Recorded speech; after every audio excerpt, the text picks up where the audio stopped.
lang, baka dahil lang sa kanya, kaya nag-iglesia. Pwede rin naman yun, kasi yung asawa ko, yung kaliwa niya, kaya nag-iglesia dahil sa akin eh. Pinikot ako, nakanaan ko. Nakali ko, kaya ayos lang naman yun. Ang pinig mo sa kanya, at ang mahalaga, mahalin mo ka kay mga kapatid mo. Huwag mong papabayaan. Lalo na pag hala ko sa bahay, titingnan niya. Kasi kumisan, hanap buhay ako sa labas, binibiling to, ginagabay ko ng uwi, kumisan hindi na ako uwi. Pero hindi sa kantungan ng iba. Pinabalikan ko din sila kagad. Yung masasabi ko na sa anak ko, yung makatapos ng pag-aaral, masayang-masaya na kami ng mami niya.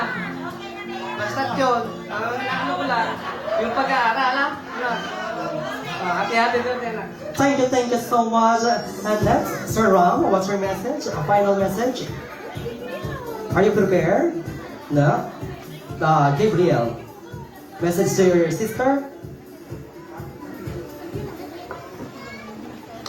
Happy birthday, ate.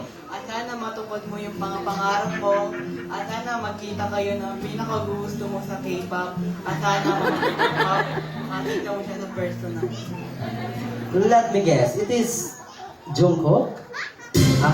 Okay, and of course, baby girl, please stand up. And anong message mo? Una muna sa family, and then sa lahat ng tumulong at mga visitors tonight.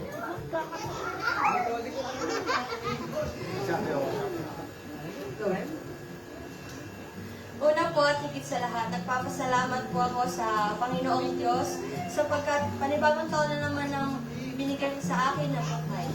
Siyempre sa aking pamilya, lalo na kila Mami at Daddy, dahil binigyan nila ako ng ganito kaganda at memorable na birthday kahit sabi ko sa inyo na ayaw ko ng ganito, ay binigay niyo pa rin sa akin. Kaya thank you naman.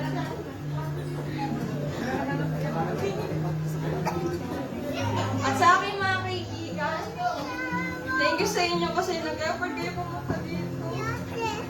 Nagpalalayo kayo. At sobrang saya ko kasi nabuha tayo.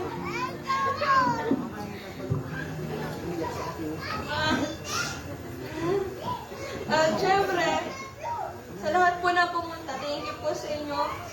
Maraming salamat po. Your presence already complete my day po. Maraming salamat po. Okay, thank you so much once again, ladies and gentlemen, our beautiful debutant, Miss Cassandra S. Mino. Palakpakan naman dyan.